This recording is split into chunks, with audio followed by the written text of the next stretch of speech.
So welcome guys, myself Om Sharma. In today class we discuss about biotechnology principle and process. तो जैसा हम सभी जानते हैं नीट का री एग्जाम होने वाला है, तो हमारे पास में काफ़ी टाइम है। तो 1 महीने के अंदर हमें सब रिवीजन करना है।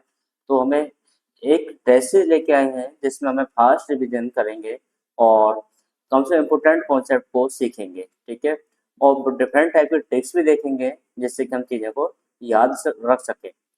तो पॉइंट है, हमारा चैप्टर टॉपिक है बायोटेक्नोलॉजी प्रिंसिपल्स एंड प्रोसेस।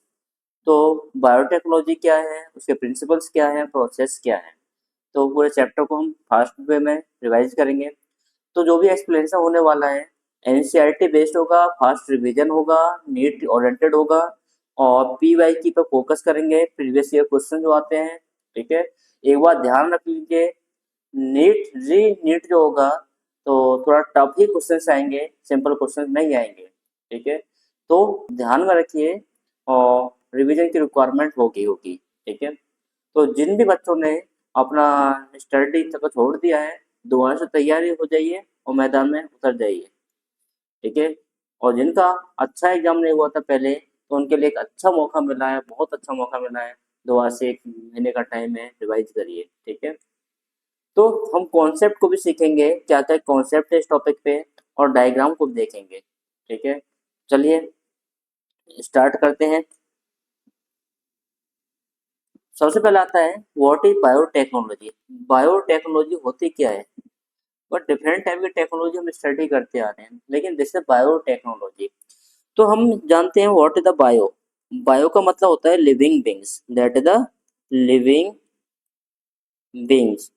तो लिविंग बींग का यूज करके लिविंग बींग्स के अंदर कुछ चेंज लाना है, और उसकी जो टेक्नोलॉजी वहाँ पे यूज होती है लिविंग बींग्स में चेंज करने वाली टेक्नोलॉजी को बोलते हैं बायोटेक्नोलॉजी। तो क्या करेंगे, तो ये वो टेक्नोलॉजी है जिसकी हेल्प से हम लिविंग बींग्स के डीएनए में चेंज कर सकते हैं, उनके अंदर थोड़ा मॉडिफिकेशन कर सकते हैं और एक नया प्रोडक्ट बनवा सकते हैं उनसे। तो ऐसी टेक्नोलॉजी जो कितने बड़ी साइंस है कि हम लिविंग बींग्स के अंदर कुछ चेंज करके देखना चाहते हैं। हम देखना चाहते हैं कि ये वाला डीएनए अगर लिविंग बेस के अंदर इंसर्ट कर दिया, क्या वो प्रोडक्ट बनाएगा, ठीक है। हम चाहते हैं कि मैंगो मैंगो किस दूसरे प्लांट पे भी लगे, सिंगल प्लांट पे मल्टीपल फ्रूट्स लगे। तो मतलब इस टाइप के टेक्नोलॉजी में जो हम करेंगे तो बायोटेक्नोलॉजी के अंदर आता है। कुछ भी डीएनए में अगर चेंज होगा तो बायोटेक्नोलॉजी। तो मतलब बायोटेक्नोलॉजी मतलब डीएनए में कुछ ना कुछ हम करेंगे यहाँ पे। तो use of the living beings या living organism to make the useful product, to make the useful product.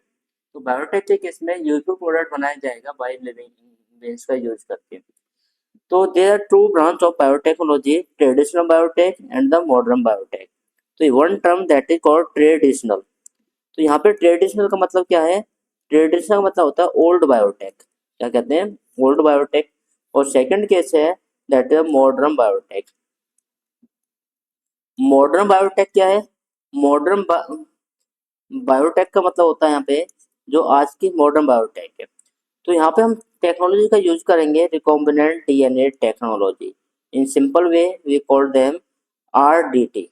तो आरडीटी का यूज होगा in case of the modern biotech, but in case of the traditional biotech हम यहाँ पे direct living base का use करेंगे। Use of the living beings, living being का use करेंगे for the purpose of make useful product, useful product without change in the living beings. मतलब पुराने biotech में जो ओल्ड बायोटेक या ट्रेडिशनल बायोटेक जिसको कहते हैं, वहां पे चेंज करने की रिक्वायरमेंट नहीं थी। बस हमें आइडेंटिफाई करना है विच living beings make the best product for us. जैसे एक एग्जांपल समझते हैं, लैक्टोबैसिलस लैक्टिस, क्या कहते हैं, लैक्टोबैसिलस लैक्टिस। तो लैक्टोबैसिलस लैक्टिस क्या है, एक बैक्टीरिया है, क्या है, एक बैक्टीरिया है जिसका फंक्शन होता है मिल्क को कन्वर्ट कर देता है कर्ड में, मिल्क को कर्ड में कन्वर्ट करना। तो कर्ड ऑल्सो यूजफुल प्रोडक्ट्स, ठीक है, मिल्क को कर्ड में कन्वर्ट कर देना एक वाले यूजफुल प्रोडक्ट बना रहा है लैक्टोबैसिलस लैक्टिस। अब हमें इस बैक्टीरिया के अंदर लैक्टोबैसिलस के अंदर कोई चेंज करने की रिक्वायरमेंट नहीं है, ऑलरेडी नेचर में भगवान ने गॉड गिफ्टेड वो ऐसा है कि वो मिल्क को कर्ड में कन्वर्ट कर सकता है और कर्ड हमारे लिए यूजफुल प्रोडक्ट है। तो साइंटिस्ट ने यही देखा कि ओल्ड बायोटेक के केस में लिविंग बींग्स का यूज हो रहा है और लिविंग बींग्स ही हमारा एक यूजफुल प्रोडक्ट का फॉर्मेशन कर रहे हैं। But in case of the modern biotech हम रिकॉम्बिनेंट डीएनए टेक्नोलॉजी का यूज करेंगे, जिस टेक्नोलॉजी का यूज करके हम चेंज करेंगे डीएनए। क्या करते हैं? Change in DNA. तो ये दो तरह का बायोटेक हमने देखा, ठीक है। बायोटेक में हम क्या है, इंसुलिन का प्रोडक्शन सीखेंगे, वैक्सीन का प्रोडक्शन सीखते हैं, जेनेटिक मॉडिफाइड क्रॉप्स का प्रोडक्शन करेंगे। तो this is a different type of use of biotechnology. तो I hope now everything is clear about biotech. Biotech क्या होता है, ओल्ड बायोटेक में क्या करते थे, नए बायोटेक में क्या करते हैं। आज के टाइम में हम डीएनए मैनिपुलेशन करेंगे, डीएनए का चेंज करेंगे। उसके साथ में जब डीएनए में चेंज होगा तो रिकॉम्बिनेंट ऑर्गेन का प्रोडक्शन करेंगे, ठीक है। जेनेटिकली मॉडिफाइड ऑर्गेन का प्रोडक्शन करेंगे। बट ओल्ड बायोटेक में ऐसा कुछ नहीं था, बस हमें आइडेंटिफाई करना था कौन सा लिविंग बींग्स है that make the useful product, उसको आइडेंटिफाई करना है और उससे अपना यूजफुल प्रोडक्ट बनवाना है। चलिए, इतनी बात हो जाती है, आगे बढ़ते हैं। आगे 3 क्रिटिकल रिसर्च एरिया। तो यहाँ बायोटेक की किस्म आता है कि होता है जेनेटिक इंजीनियरिंग, जिसको हम बोलते हैं रिकॉम्बिनेंट डीएनए टेक्नोलॉजी या आरडीटी। मैंने क्या मेंशन किया? Recombinant DNA technology. क्या है ये टेक्नोलॉजी? रिकॉम्बिनेंट डीएनए टेक्नोलॉजी जो होता है ये वही साइंस है यहाँ पे जीन मैनिपुलेशन किया जाता है। Gene manipulation. जीन मैनिपुलेशन का मतलब होता है चेंज इन डीएनए। क्या बोलेंगे? Change in DNA. डीएनए में चेंज करेंगे और जेनेटिकली मॉडिफाइड ऑर्गेन का प्रोडक्शन करेंगे।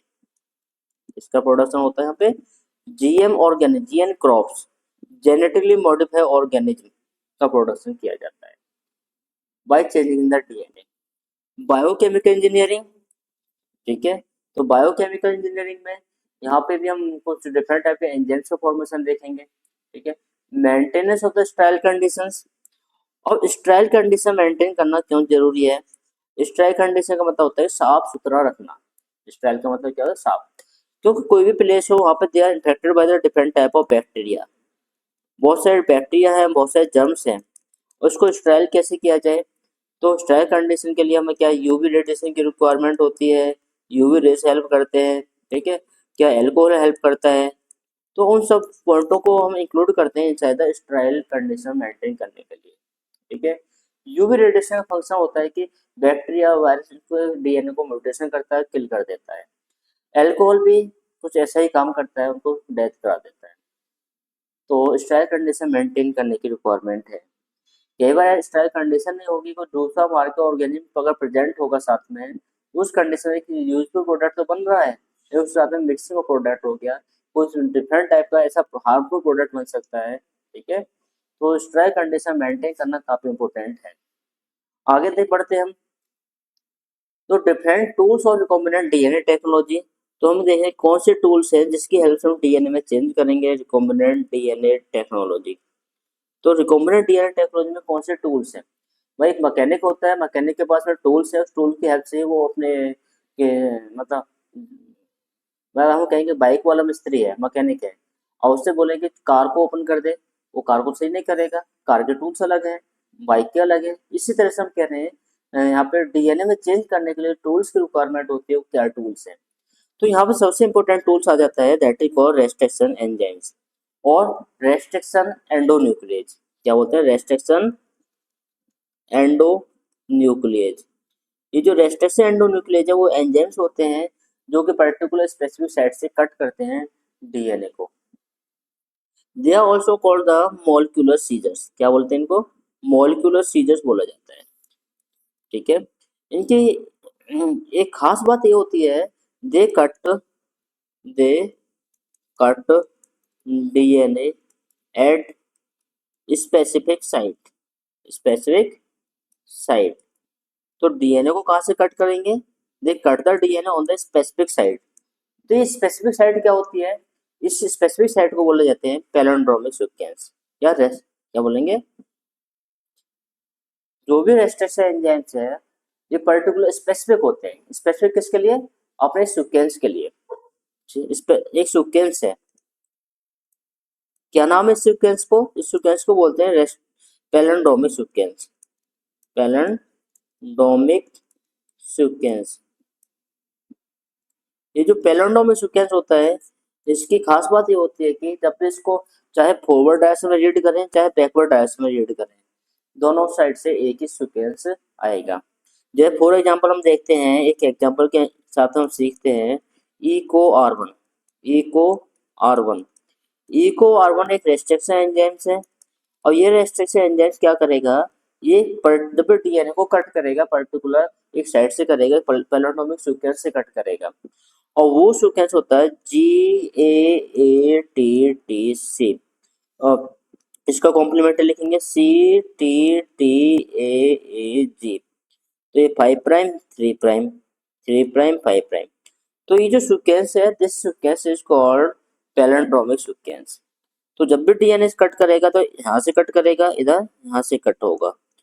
तो इसके केस में जो प्रोवाइड होती है इस तरह से स्टिकी एंड प्रोवाइड होंगी। क्या होती है? Sticky and. Sticky and.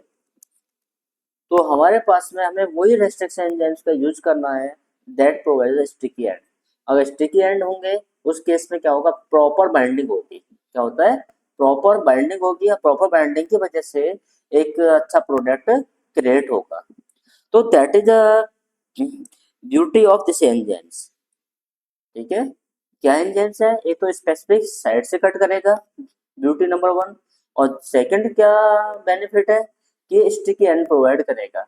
तो दूसरे स्ट्रैंड से जोड़ने के लिए ओवरलैपिंग हैंग मिलेगी और अच्छे से जॉइंट हो जाएगा, हाइड्रोजन बन जाएगा। तो these are the restriction enzymes. Next part है वेक्टर्स का। क्या है? वेक्टर्स। वेक्टर्स से act like a vehicles. They DNA carriers होते हैं, एक व्हीकल की तरह काम करते हैं। क्या है? They act like the vehicles. और व्हीकल का फंक्शन होता है ट्रांसपोर्ट करना।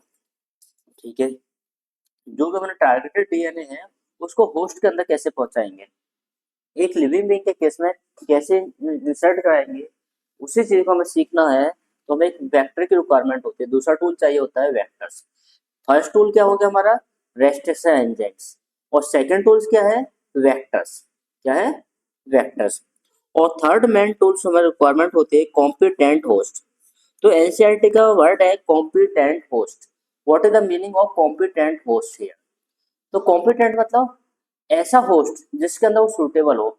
अगर हम सोचे कि ह्यूमंस का बहुत बड़ा डीएनए लिया है और कंप्लीट डीएनए को एक साथ ही एक बैक्टीरिया के अंदर इंसर्ट करा दें, क्या पॉसिबल है? अरे बैक्टीरिया का सेल्स प्रोकैरियोटिक सेल्स है, बहुत छोटा साइज है compare to the eukaryotic cells. तो ऐसा पॉसिबल हो ही नहीं सकता। तो हमें एक ऐसा एक सूटेबल होस्ट की रिक्वायरमेंट होती है। ठीक है, सूटेबल जिसके अंदर वो फिट हो सके। अब पॉइंट ये है कॉम्पिटेंट करना पड़ेगा उसको, मतलब ऐसे एनवायरनमेंट ऐसा बनाना पड़ेगा कि जिससे वो रिजेक्ट ना कर सके, हमारे फॉरेन डीएनए को डाइजेस्ट ना कर सके, कट ना करे। ठीक है, एक कॉम्पिटेंट होस्ट की रिक्वायरमेंट होगी। दैट में बी बैक्टीरिया, दैट में बी यीस्ट। यीस्ट एक यूकैरियोटिक सेल्स होता है और बैक्टीरिया एक प्रोकैरियोटिक सेल्स है। चलिए आगे नेक्स्ट बढ़ते हैं। Restriction enzymes. तो रेस्ट्रिक्शन एंजाइम के रिगार्डिंग मैंने अभी बताया आपको। रेस्ट्रिक्शन एंडोन्यूक्लियस क्या करते हैं? ये कट करते हैं डीएनए को स्पेसिफिक साइट, और स्पेसिफिक साइट का मैं नाम इंक्लूड किया था पैलिंड्रोमिक सीक्वेंस। क्या कहते हैं? Palindromic sequence. और ये पैलिंड्रोमिक सीक्वेंस होता है जिसकी वजह से रिकॉग्नाइजेशन हो पाता है, बताया। एक इको आर1 एक एग्जांपल है, एक रेस्ट्रिक्शन एंजाइम्स है। ये डीएनए को कट करता है, मैंने बताया था घातक से याद रखना, GAATTC घातक, ये मूवी थी। CTTAAG। और इसको ऐसे रेड किया 5 to 3 तो GATTC आया। ऐसे रेड किया तब भी क्या रहा है? GAATTC। जो ये सेम सीक्वेंस आ रहा है सो दे आर कॉल्ड पैलिंड्रोमिक। ठीक है, रेडियल डायरेक्शन चाहे इधर पढ़े चाहे बैकवर्ड पढ़े, दोनों सेम होगा। अब मजे की बात क्या थी? Sticky and. मैंने टर्म यूज किया स्टिकी, स्टिक की एंड। तो ये काफी इंपॉर्टेंट है। स्टिकी एंड, स्टिकी एंड का मतलब होता है ओवरलैपिंग सीक्वेंस, ठीक है। यहाँ से मतलब इस तरह से कट करेगा। अगर स्टिकी एंड प्रोवाइड होगा तो उस कंडीशन में प्रॉपर बाइंडिंग हो पाती है, अदरवाइज प्रॉपर बाइंडिंग पॉसिबल नहीं था। आगे बढ़ते हैं। तो हमने यहाँ पे देखा रेस्ट्रिक्शन एंजाइम से रिगार्डिंग। नेक्स्ट पार्ट आता है क्लोनिंग वेक्टर्स। क्या है हमारा नेक्स्ट, हम वेक्टर की बात करते हैं, क्लोनिंग वेक्टर्स की बात करते हैं। वेक्टर क्या है?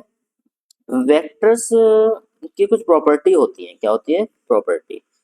प्रॉपर्टी मतलब व्हीकल्स है। जैसे हम कहते हैं व्हीकल्स का हर सामान को ट्रांसपोर्ट करने के लिए डिफरेंट टाइप का व्हीकल्स होता है। कैसे? कार एक लोगों को लेके जाती है, ट्रक का अलग फंक्शन हो गया, हाईवा का अलग फंक्शन हो गया, ट्रेन का डिफरेंट फंक्शन हो गया, है ना। कुल मिला के ट्रांसपोर्ट करना है। एक मालगाड़ी का अलग फंक्शन हो गया, ठीक है।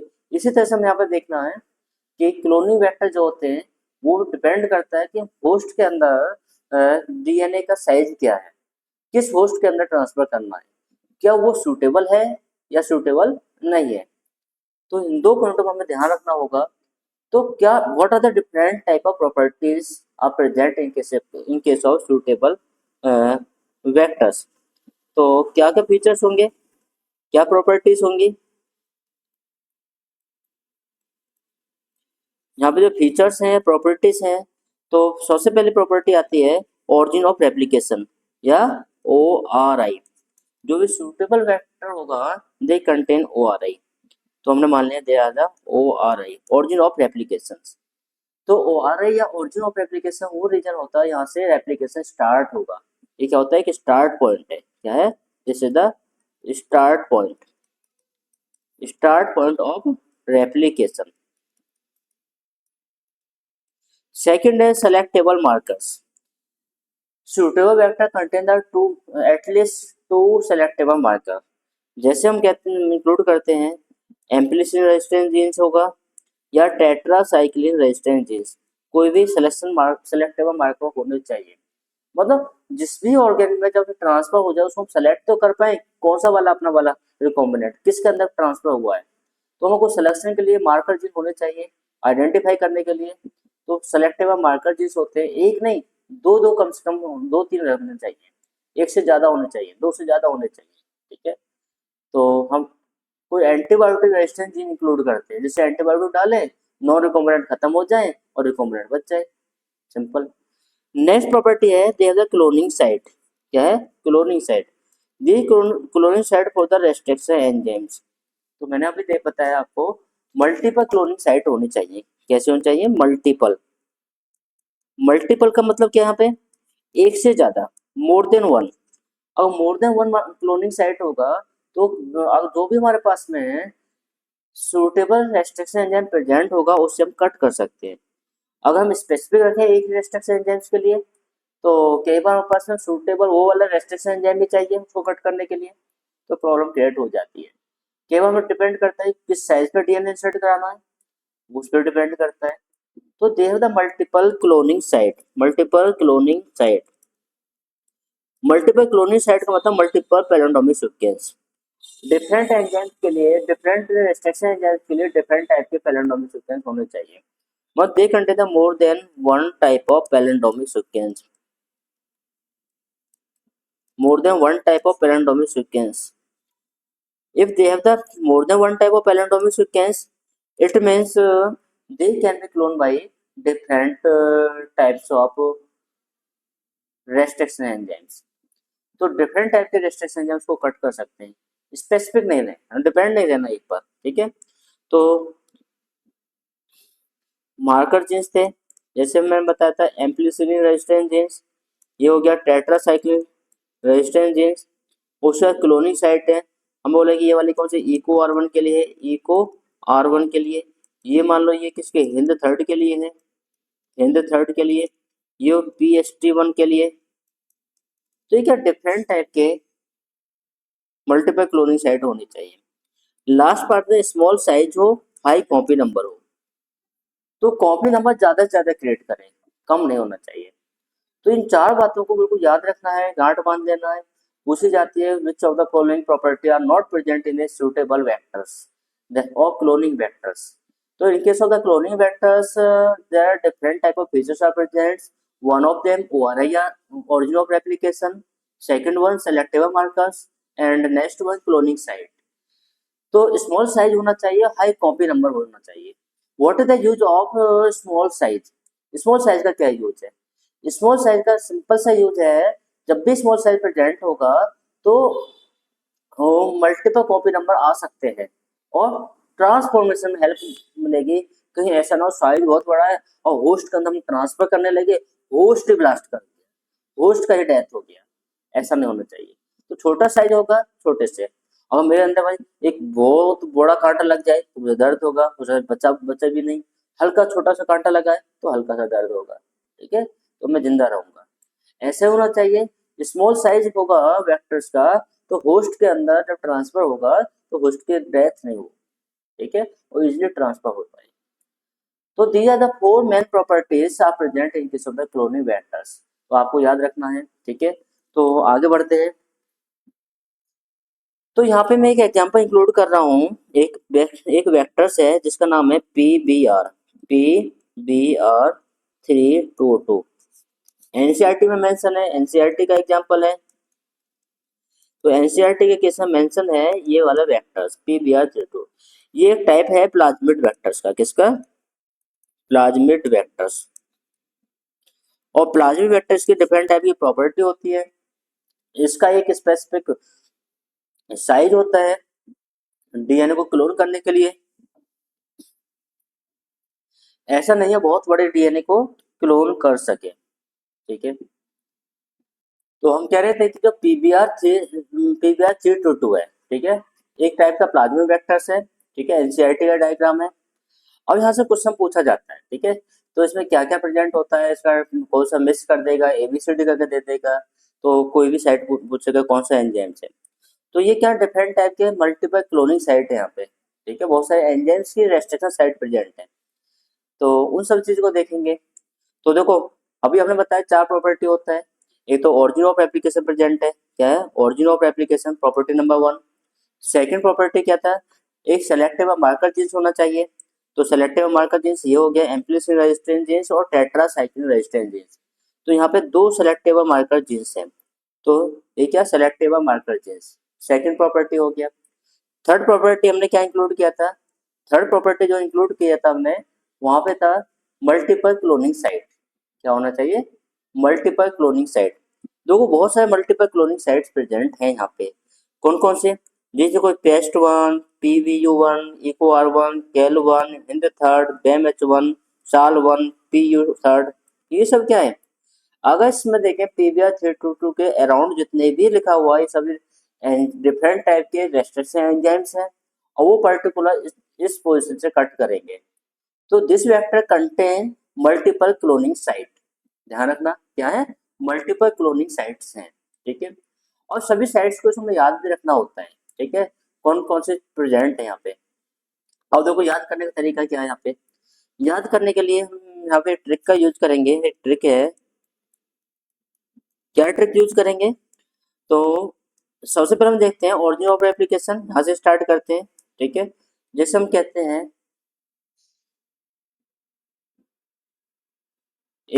AORTA, aorta. तो ए से स्टार्ट किया है, यहाँ पे इधर की तरफ मूव कर रहे हैं इस तरह से, ठीक है. तो ऑर्टा. तो ए का मतलब क्या है यहाँ पे? एम्प्लीसिन रेजिस्टेंस जीन्स. ओ से ओरिजिन ऑफ रेप्लिकेशन. आर से ROP.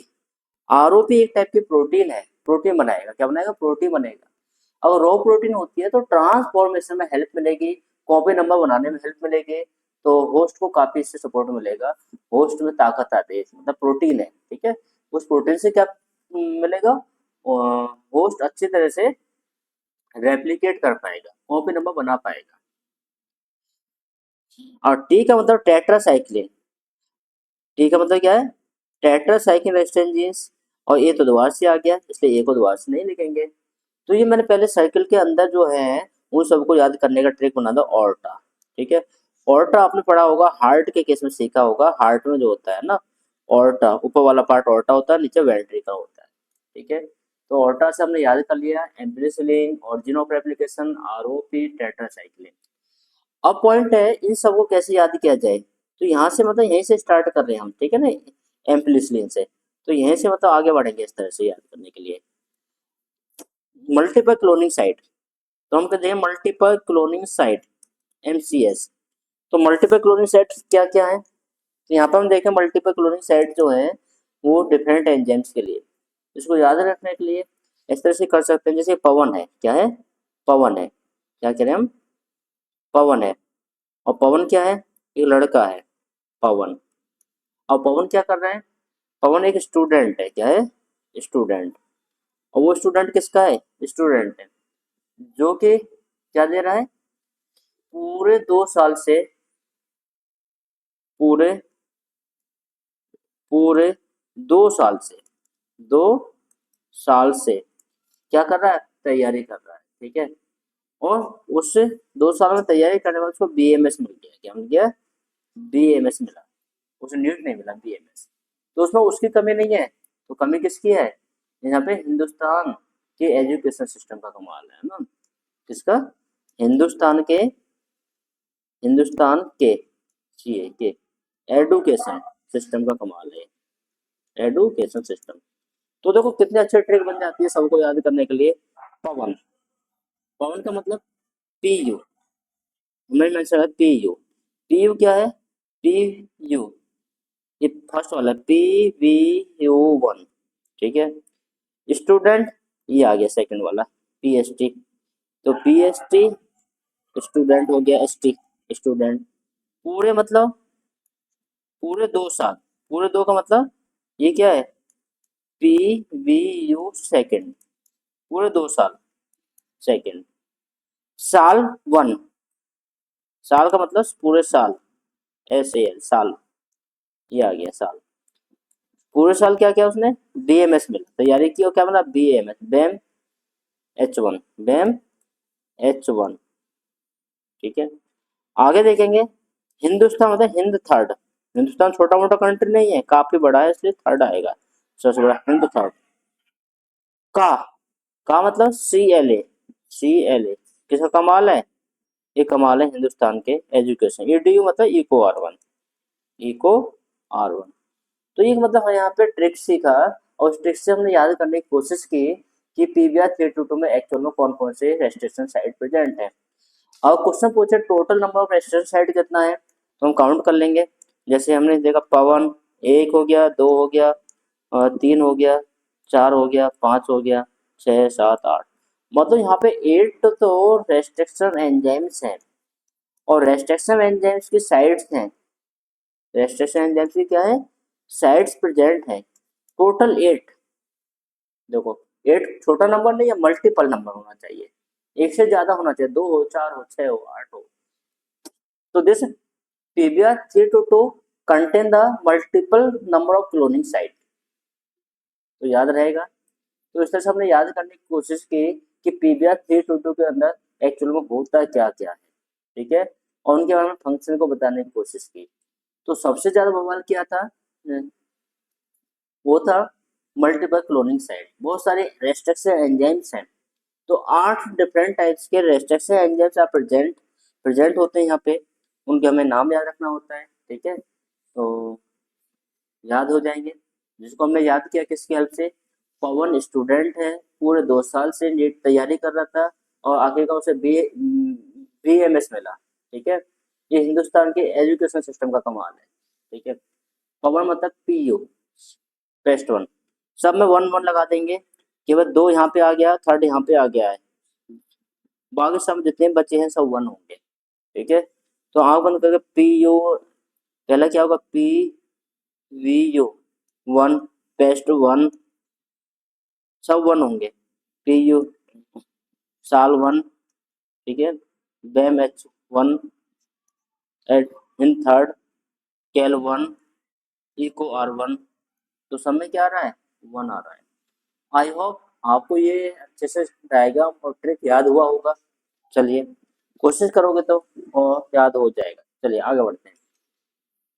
What are the process और रिकॉम्बिनेंट DNA टेक्नोलॉजी, तो प्रोसेस क्या क्या होता है, कैसे कैसे हम काम करते हैं रिकॉम्बिनेंट DNA टेक्नोलॉजी में, क्या क्या स्टेप की रिक्वायरमेंट होती है, उन सब पॉइंटों पर बात करने वाले हैं। ठीक है। तो सबसे पहले आता है आइसोलेशन ऑफ डीएनए। क्या होता है? Isolation of DNA. Second, cutting of DNA using restriction enzymes. तो हमने डीएनए को आइसोलेट कर लिया है, आ गया है।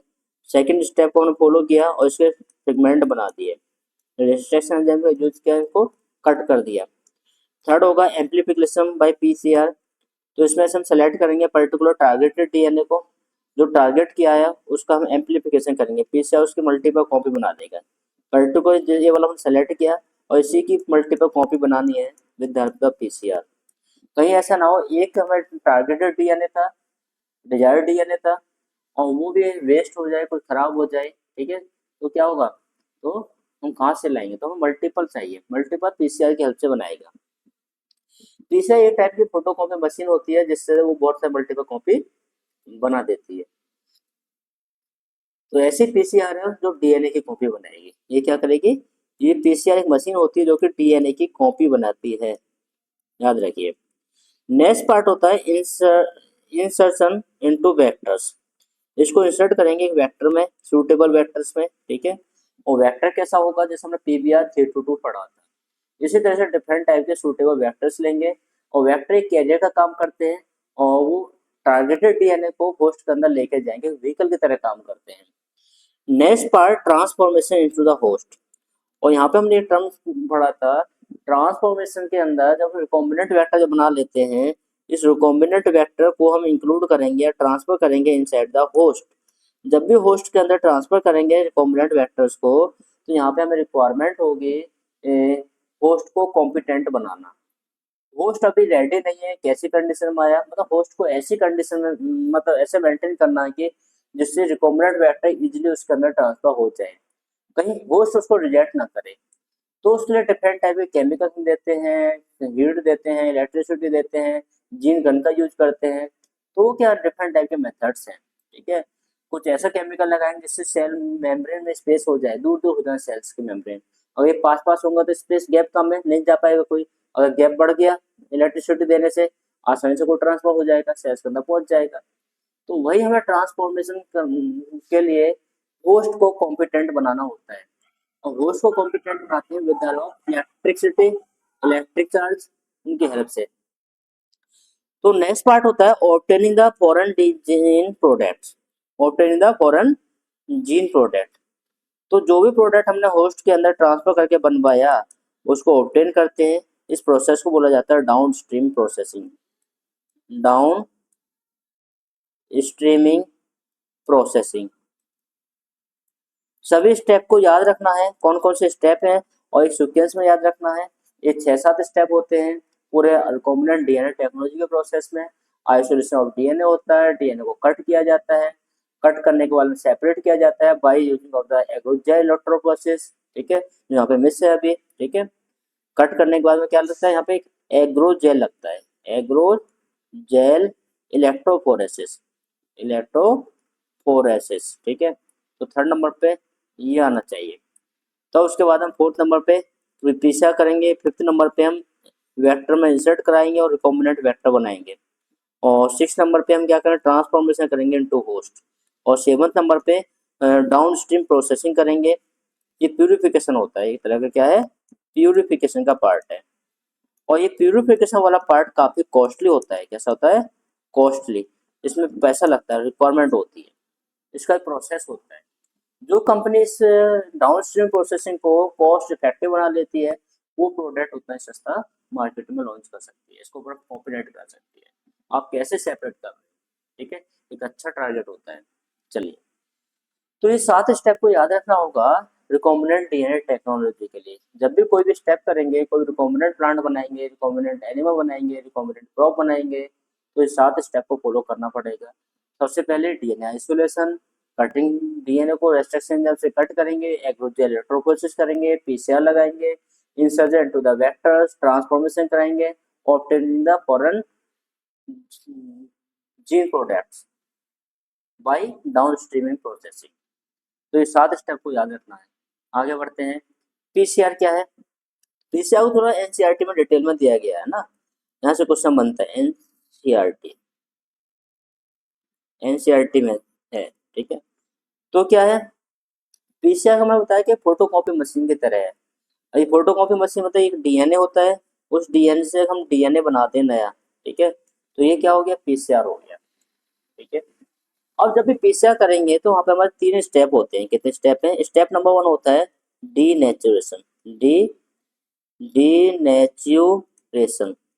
तो डीनेचुरेशन का मतलब होता है हमारे पास में डबल स्टैंडर्ड डीएनए है। कैसा है? We have the double standard DNA. और इस डबल स्टैंडर्ड डीएनए को हमें पहले स्ट्रैंड को ब्रेक करके सेपरेट करना है। Both strand are separated. तो डीनेचुरेशन। अब यहाँ पे हमारे पास में एंजाइम नहीं है। जब रेप्लिकेशन पढ़े थे तो रेप्लिकेशन के केस में होता है डीएनए हेलिकेज होता है, और DNA helicase play the important role to unzipping the DNA strand, but there no DNA helicase. तो यहाँ पे ये फंक्शन जो होता है, ये this function done by without enzymes और with the help of the temperature. और ये पर्टिकुलर हाई टेम्परेचर की रिक्वायरमेंट होती है। कैसा टेम्परेचर चाहिए? हाई टेम्परेचर चाहिए होता है। वो हाई टेम्परेचर होता है 94 डिग्री सेल्सियस। कितना होता है? 94। तो पीसीआर एक ऐसी मशीन है, यहाँ पे रैपिडली टेम्परेचर चेंज होगा। तो फर्स्ट स्टेप डीनेचुरेशन, जो कि 94 डिग्री सेल्सियस पे होगा, जिसमें दोनों स्ट्रैंड अलग अलग सेपरेट हो जाएंगे। Now come to the second step, that is annealing. Annealing of the primer. तो प्राइमर बाइंड कराने होते हैं, ठीक है। प्राइमर मतलब यहाँ पे पीसीआर में जो एंजाइम्स है टैग डीएनए पॉलीमरेज, इसके पास में ये पावर नहीं है, ये they can extend the DNA without any primers. अगर इसको बना बनाया थोड़ा सा डीएनए मिलेगा तो एक्सटेंड कर देगा, ठीक है, ये एंजाइम्स। तो इसलिए सो दे रिक्वायर द प्राइमर्स। तो प्राइमर जब भी ऐड होते हैं, कौन से एंड पे होते हैं? 3 प्राइम एंड पे प्राइमर ऐड होते हैं। तो देखो यहाँ पे ये प्राइमर ऐड हो गया 3 प्राइम एंड पे, टेम्पलेट। तो जिसका कॉम्प्लीमेंट्री बनना होता है उसको बोलते हैं टेम्पलेट। क्या बोलते हैं? टेम्पलेट। तो टेम्पलेट स्ट्रैंड का ये 2 टेम्पलेट बन जाते हैं, दोनों स्ट्रैंड अलग अलग होने के बाद। और टेम्पलेट का जो 3 प्राइम एंड है, और 3 prime end of the template पे हमारा प्राइमर लोड होगा। कौन लोड होगा? This is called the primer. और primer load over the 3 prime end, ठीक है। ऐसे सेम केस यहाँ पे 3 प्राइम एंड पे प्राइमर लोड होगा। तो मतलब 2 प्राइमर तो एटलीस्ट चाहिए अगर हमारे पास में एक डबल स्टैंडर्ड डीएनए है तो। सेकंड स्टेप आता है एनालिंग वाला। तो एनालिंग हो गया प्राइमर का, लेकिन यहाँ पे थोड़ा टेम्परेचर अलग होता है, जो डिपेंड करता है साइज ऑफ प्राइमर पे। तो एवरेज अगर लगाए, एवरेज टेम्परेचर जाता है लगा के 55 से लेकर के 65 डिग्री सेल्सियस टेम्परेचर की रिक्वायरमेंट होती है एनालिंग के लिए। क्योंकि हाई टेम्परेचर होगा तो बाइंड ही नहीं कर पाएगा, इसलिए हमें टेम्परेचर थोड़ा डाउन करना पड़ेगा। जैसे टेम्परेचर को डाउन करेंगे तो ये टेम्परेचर कितना होगा? 55 to 65 degree Celsius. This case is called the annealing या primer binding. Next part is the extension, that is called extension. Extension is done by one of the special enzyme that is called Taq DNA polymerase। कौन सा enzymes है? Denaturation हो चुका है, second case में annealing हो चुका है। एनालिंग किसका हुआ? एनालिंग हुआ था प्राइमर का। कितने प्राइमर लगे थे? एक टाइम में 2 प्राइमर ऐड हुए थे, ठीक है। दो, जब भी प्राइमर ऐड होता है कहाँ पे ऐड होगा? 3 prime end of the template. तो टेम्पलेट के 3 प्राइम एंड पर प्राइमर ऐड होता है, 3 prime end of the template. तो टेम्पलेट के 3 प्राइम एंड पे, जिसमें टेम्परेचर का थोड़ा कम था 55 से लेके 65 डिग्री सेल्सियस। तो थर्ड पार्ट आता है एक्सटेंशन या पॉलीमराइजेशन। क्या बोलते हैं? That is called polymerisation. और पॉलीमराइजेशन का मतलब होता है कि एक्सटेंशन, इस प्राइमर को एक्सटेंड करना है, खींचना है, इसका कॉम्प्लीमेंट्री। तो एक्सटेंशन के लिए कि हमारा एक इम्पोर्टेंट एंजाइम्स है, they are called Taq DNA polymerase. क्या नाम है? Taq DNA polymerase. तो बार बार क्वेश्चन पूछा जाता है, कितने पीवाईक्यू में पूछा गया, which enzymes are used in case of the polymerization. तो your answer should be Taq DNA polymerase, Taq DNA polymerase, polymerase. तो this Taq DNA polymerase is required for extension of the primer. तो primer को extension करने के लिए कौन सा enzymes है? Taq DNA polymerase. जब भी ये टैग डीएनए पॉलीमरेज होगा, इस प्राइमर को एक्सटेंड करेगा। कैसे करेगा? इस तरह से एक्सटेंड करेगा और इसका कॉम्प्लीमेंट्री स्ट्रैंड बना देगा। देखो धीरे धीरे ऐड करेगा नए nucleotide. According to complementary stand. ठीक है, तो पॉलीमराइजेशन होगा और पॉलीमराइजेशन से क्या होगा, एक से दो कॉपी बन जाएंगे। कितने बन जाएंगे, दो कॉपी बन जाएंगे। तो पॉइंट क्लियर हुआ। तो और इसी साइकिल को बार बार रिपीट करना होगा। तो ये तीन स्टेप डन होने के बाद में they are called one cycle. क्या बोलते हैं इसको, this is called the one cycle of PCR. तो पीसीआर के वन साइकिल में कितने स्टेप थे, थ्री स्टेप थे, डीनेचुरेशन, एनालिंग, एक्सटेंशन। ठीक है, यही साइकिल बार बार रिपीट होता रहेगा। डीएनए पहले एक था, एक से दो बनेंगे, दो से चार बनेंगे, चार से आठ बनेंगे, आठ से 16 बनेंगे, 32 बनेंगे, 64 बनेंगे, dot dot dot, same type से बनते रहेंगे। ठीक है, और कुछ ही टाइम में बिलियंस ऑफ द कॉपी बन जाएंगे कुछ ही टाइम में। लास्ट पार्ट होता है रिपीटेड द साइकिल और एम्पलीफाई द डीएनए। ठीक है, और इसका एम्पलीफिकेशन चलता रहेगा। ठीक है, तो टैग डीएनए पॉलीमरेज एक ऐसा एंजाइम होता है जो कि हाई टेम्परेचर पे सर्वाइव करता है। और एक्सटेंशन के लिए टेम्परेचर जो होता है अप्रॉक्स 82 डिग्री सेल्सियस होता है। कितना होता है, 82 डिग्री सेल्सियस। ये एक बैक्टीरिया होता है थर्मस एक्वेटस। क्या नाम है, मैं यहाँ पे मेंशन कर देता हूँ, थर्मस थर्मस एक्वेटस, एक्वेटस। ठीक है, तो इसके अंदर से इस एंजाइम को आइसोलेट किया गया, tag DNA polymerase. So different types of DNA polymerase also exist in the nature, but they are unable to replicate DNA on the high temperature because enzymes are very sensitive for the temperature. Enzymes क्या होते हैं, बहुत ज़्यादा sensitive होते हैं temperature के लिए, so they are unable to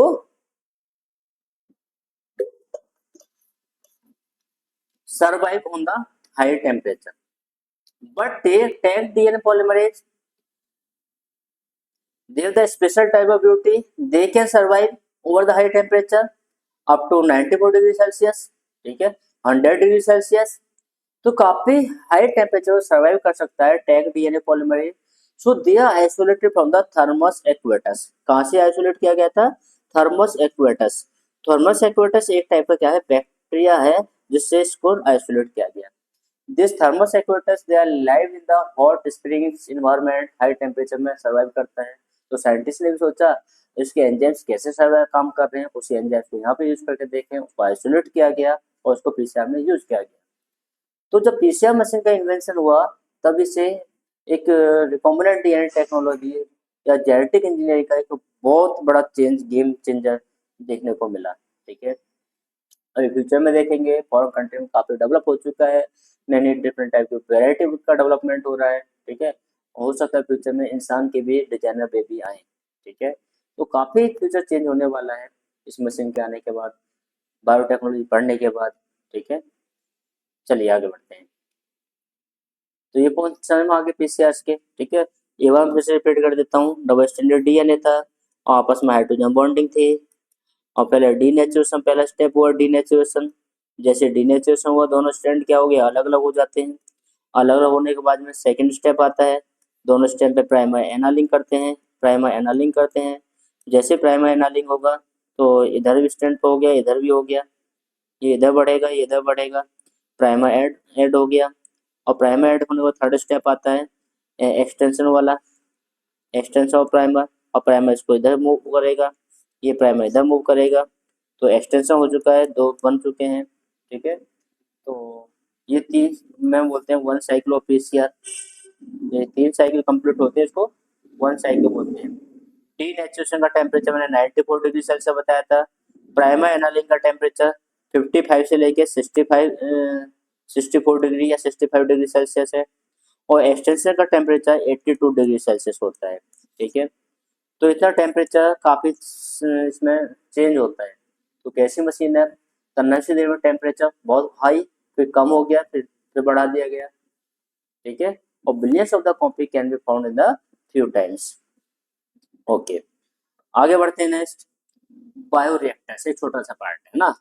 bioreactors बोलते हैं या that is also called fermenter. क्या बोला जाता है, फर्मेंटर।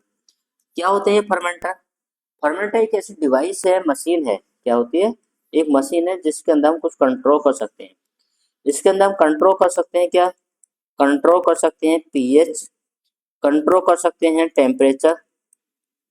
ठीक है, अंदर इसके अंदर क्या हो रखा है, ठीक है। जो भी प्रोडक्ट हम बना रहे हैं होस्ट का हम क्या करेंगे, कल्चर करेंगे। तो मतलब एक तरह से fermenter require for the culturing, culturing of host. जैसे बैक्टीरिया का कल्चर करना है, जिस तरह से हमने इतनी मेहनत से एक बैक्टीरिया बनाया है, उसको ऐसा थोड़ी इन्वायरमेंट ऐसे छोड़ दोगे, चल भाई रिप्लिकेट कर, कहाँ चला जाए, क्या होगा, डजन में पता नहीं। तो ऐसे बैक्टीरिया को, जो रिकॉम्बिनेंट बैक्टीरिया हमने तैयार किया है by using of the RDT, उसको हम फर्मेंटर के अंदर उसका कॉपी बनाएंगे। हमें पता है उसका टेम्परेचर कितने टेम्परेचर में उसकी सबसे बेस्ट ग्रोथ हो पाती है, ठीक है। तो यहाँ पे optimum pH, optimum temperature maintain कर सकते हैं, ठीक है। जिससे क्या होगा, लार्ज स्केल में प्रोडक्शन के लिए, किसके लिए, लार्ज स्केल प्रोडक्शन। तो याद रखना है fermenter use for the large scale production, ठीक है। सबसे बेस्ट जो आता है स्टेयर टैंक बायोरिएक्टर्स या फर्मेंटर, क्या बोलते हैं, इस फर्मेंटर का टाइप्स है स्टेयर टैंक बायोरिएक्टर, मतलब सीधा होता है। इसमें क्या डिवाइस होती है, पाइप लगे होते हैं, अगर कोई ऐसा ऑर्गेनिक ग्रो कर रहा है जिसको ऑक्सीजन चाहिए, इस पाइप से ऑक्सीजन जाएगा और उस ऑक्सीजन में मिक्सिंग भी होगी, ठीक है, जिसको इम्पेलर बोलते हैं। इम्पेलर क्या है, एक पंखड़ी टाइप के होते हैं और ये इसको मिक्स करने में हेल्प करेंगे। ऑक्सीजन को ट्रांसपोर्ट करने की इसमें होलो पाइप होती है, ऑक्सीजन ट्रांसपोर्ट होता रहेगा। तो जो ऑक्सीजन भी है पूरा मिक्सिंग हो रहा है फूड का, तो so growth will be better, ठीक है। तो ये बायोरिएक्टर होता है। तो बायोरिएक्टर क्या है, एक मशीन थी जिसके अंदर बैक्टीरिया का कल्चर करेंगे, उनकी ग्रोथ करेंगे, ठीक है, in the under control environment, control pH, control temperature, ठीक है, एंड न्यूट्रिएंट मीडिया भी ऐड करेंगे। और साथ ही साथ हमें याद रखना इम्पेलर ऑक्सीजन वगैरह सब कुछ प्रोवाइड हो। चलिए लास्ट पार्ट था down stream processing. What is the case of the down stream processing. Down stream का मतलब होता है रिमूविंग, क्या होता है, removing, removing of the product, separation और प्यूरिफिकेशन ऑफ द प्रोडक्ट। भाई अभी तक जो प्रोडक्ट था वो कौन बना रहा है, हमारा बैक्टीरिया के अंदर अगर ट्रांसफर किया था जीन्स को, बैक्टीरिया हमारा प्रोडक्ट बना रहा है, इंसुलिन बना रहा है। और बैक्टीरिया के अंदर से इस इंसुलिन को कैसे सेपरेट किया जाए, एक अच्छा खासा टास्क होता है, ठीक है। काफी कॉस्टली प्रोसेस होता है, कॉस्ट अच्छा पैसा चाहिए हो जाता, ठीक है। क्वालिटी कंट्रोल करने के लिए, ठीक है, इसेंशियल बिफोर मार्केटिंग। तो क्वालिटी मेंटेन करने के लिए ना, किसके लिए, क्वालिटी। तो प्यूरिफिकेशन वाला पार्ट होता है डाउनस्ट्रीम प्रोसेसिंग, प्यूरिफिकेशन। तो इसको आसानी से हम प्यूरिफाई कर पाए, ठीक है। ऐसा मेथड यूज करिए, डिफरेंट टाइप के मेथड्स हैं, क्रोमेटोग्राफिक मेथड्स हैं, और कुछ इलेक्ट्रिक चार्ज वाले हैं और कुछ इलेक्ट्रो प्रोसेस वाले हैं। तो मतलब किस टाइप का प्रोडक्ट है और उसको प्यूरिफाई कैसे करना है, ठीक है। कुछ क्रोमेटोग्राफी भी होती है, क्रोमेटोग्राफी काफ़ी महंगा पड़ता है प्रोसेस, ठीक है। हर चीज़ को बिल्कुल प्योरीफाई करना, बिल्कुल प्योर लेके आना है, क्वालिटी मेंटेन करनी है, किसको, क्वालिटी मेंटेन करनी है। तो डाउन स्ट्रीम प्रोसेसिंग होगी। तो देखो हमने क्या क्या सीखा, कुछ पीवाईक्यू से देख लेते हैं। क्या है एनसीईआरटी के PYQ, why sticky end form. तो मैं बताया था कि अगर किसी चीज़ को जॉइन करना है तो यहाँ पे भी स्टिकी एंड है टीडीएनए के पास में हमारे, जो हमने बनाया था। और हमने वेक्टर को भी सेम रेस्ट्रिक्शन एंजाइम से कट किया, तो they also have the sticky and. और स्टिकी एंड होगा तो इन दोनों को जोड़ना आसान होगा, क्या होगा, जोड़ना आसान होगा। अदरवाइज जोड़ने में प्रॉब्लम होती, स्टिकी एंड नहीं होता। तो देखो ये मान लो एंजाइम से ये जुड़ गया, ये जुड़ गया, तो sticky end help to the joining, ठीक है। लाइगेज, लाइगेज एंजाइम होगा और जॉइंट करने में हेल्प करेगा, एक ग्लू की तरह काम करेगा। What is the function of selective markers. मैंने आपको क्लियर किया था सेलेक्टिव मार्कर्स का फंक्शन क्या होता है। सेलेक्टिव मार्कर का फंक्शन आता है जब हम उसको क्या करते हैं, सिलेक्शन ऑफ द रिकॉम्बिनेंट। क्या होता है, सिलेक्शन ऑफ रिकॉम्बिनेंट। जब भी रिकॉम्बिनेंट का सिलेक्शन करेंगे तो हमें रिक्वायरमेंट होगी सेलेक्टिव मार्कर्स की। तो जैसे हमने बोले थे एम्पलीसिलिन रेजिस्टेंस जीन्स प्रेजेंट होते हैं and tetracycline resistance genes present होते हैं। What is the role of Taq DNA polymerase. एक तरह का डीएनए पॉलीमरेज है, ठीक है। और ये क्या करेगा, एक्सटेंशन करेगा किसका, प्राइमर का, एक्सटेंशन और प्राइमर। तो प्राइमर का एक्सटेंशन करने में हेल्प करता है Taq DNA polymerase. Why is PCR important. PCR make the copy, क्या करेगा, कॉपी बनाएगा डीएनए की कॉपी बनाने के लिए। ठीक है, आई होप सब चीज़ आपको क्लियर हो गई होंगी। ठीक है, तो तो कुछ कुछ कॉन्सेप्ट पे ध्यान फोकस करना था आपको यहाँ पे, जो नीट के एस्पेक्ट में पूछे जाते हैं। इको आर1 का रिकॉग्नाइजेशन सीक्वेंस क्या है, मैंने बताया है, पीछे देखोगे। दूसरा था हमारा डिफरेंस बिटवीन द एक्सोन्यूक्लियो एंडोन्यूक्लियस क्या है। एक्सोन्यूक्लियो वो एंजाइम्स होते हैं जो कि कहाँ से कट करेंगे, ये टर्मिनल एंड पे कट करते हैं। डीएनए है तो यहाँ पे साइड पे कट करेंगे। एंडोन्यूक्लियस वो होते हैं जो बीच में कट करते हैं डीएनए को, बीच में कट करने से उसके फ्रेगमेंट बना देंगे, दो पार्ट बना देंगे। ये टर्मिनल एंड पे कट करते हैं, यहाँ पे टर्मिनल, जो भी एंजाइम टर्मिनल एंड पे कट करेगा वो एक्सोन्यूक्लियोज है। जो किसी मिडल में से कट करेगा, मिडल से कट करेगा डीएनए को, वो क्या है, एंडोन्यूक्लियोज है। काम दोनों का डीएनए को कट करना है। ठीक है, कॉमन फंक्शन क्या है, डीएनए को कट करना। एक्सोन्यूक्लियोज भी डीएनए को कट करता है, लेकिन दोनों की साइड अलग होती है। एक बीच में से कट कर रहा है मिडल में से, और दूसरा वाला टर्मिनल एंड से कट कर रहा है। नेक्स्ट पार्ट था PCR step in orders. PCR के हमने स्टेप बताए थे, denaturation, primer annealings and primer extension. ठीक है, तीनों स्टेप को सीक्वेंस में याद रखना है। बायोरिएक्टर के फंक्शन बताए थे, कल्चर करता है प्रोडक्ट को। ठीक है, तो इन प्रोडक्ट पर हमें फोकस करना होगा with respect to the need, तो पीवाईक्यू में लास्ट ईयर के एग्जाम्स में यहाँ से पूछे जाते हैं। ठीक है, I hope this concept is clear to you. NCERT diagram की प्रैक्टिस करनी होगी, वेक्टर के। ठीक है, और PCR cycle, bioreactors, restriction, digestion process. ठीक है, डाइजेशन प्रोसेस मैंने भी एक्सप्लेन किया है, कैसे कट कर रहा है, स्टिकी एंड कैसे प्रोवाइड हो रहे थे, वो वाला प्रोसेस। बायोरिएक्टर का स्ट्रक्चर एनसीईआरटी में है। पीसीआर साइकिल क्या है, पीसीआर साइकिल तीनों बताए थे। और वेक्टर में हमने पीबीआर, पीबीआर 322, उसको मैं याद करने का ट्रिक बताया है। इसके डायग्राम को आपको प्रैक्टिस करनी है, रिविजन करना है एक दो तीन बार। ठीक है, तो एग्जाम में पूछेगा क्वेश्चन यहाँ से। ठीक है, तो ठीक है, तो रेस्ट्रिक्शन एंजाइम क्या थे, मॉलिक्यूलर सीजर थे, कटिंग करने का काम कर रहे थे। वेक्टर एक कैरियर था, एक व्हीकल की तरह काम करता है। पीसीआर क्या था, पीसीआर एक फोटोकॉपी मशीन की तरह है। और बायोरिएक्टर एक फैक्ट्री है। ठीक है, जो कि लिविंग ऑर्गेनिज्म को प्रोड्यूस करेगी, उसकी क्लोनिंग कराएगी। ठीक है, तो एनसीईआरटी लाइन बाय लाइन बिल्कुल रीड कर लेना है, रिवाइज डायग्राम डेली रिवाइज करना है, प्रैक्टिस करना पीवाईक्यू का, और फोकस ऑन द कीवर्ड। ठीक है, तो आई होप अभी आपको सब चीज़ क्लियर हो गई होगी। तो ये कंप्लीट चैप्टर आपका शॉर्ट टाइम में हो चुका है, तो आपके एग्जाम के लिए सफिशिएंट है, सभी क्वेश्चन यहाँ से बन जाएंगे। ठीक है, तो अगर वीडियो अच्छा लगा है, like and subscribe and share to your friends. ठीक है, मिलते हैं नेक्स्ट वीडियो में। अभी तक के लिए बाय बाय, थैंक यू।